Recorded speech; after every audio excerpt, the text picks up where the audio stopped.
Ipatuka ng manok, binibenta mo kuya. Siya nakakainin yung manok ko. Oh, Eh, nanalo yung manok ko pero patay. patay.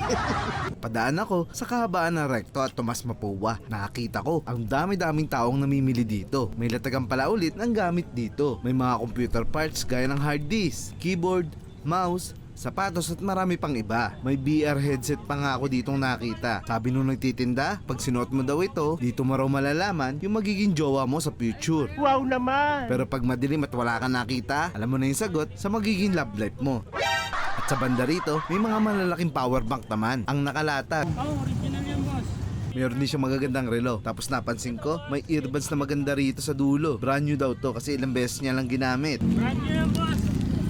Ilang beses ko lang ginamit yan kagabi. Ang pinakahuling gamit ko dyan kagabi. Tapos nakita ko naman sa tabi ko, nagkukumpulan yung mga tao. Si kuya palang nakapolo, nagbebenta ng mga cellphone. 300 pesos daw ang isa. Pero kapag kukunin mo lahat, 200 each. 300 ang isa. Oo. Paglatag, babawasan ko 200 na paglatag. Ayaw, kumuha na nga siya 3 weeks. Oo. Kasi tinari ko yung ano, Manok mo. o nanalo. Kumuha ko ng ano, tapos umalis ako. Pagbalik ko siya, nakakainin yung manok ko. Oh. Eh, nanalo yung manok ko pero patay. Nanalo sa pera, Pero patay siya.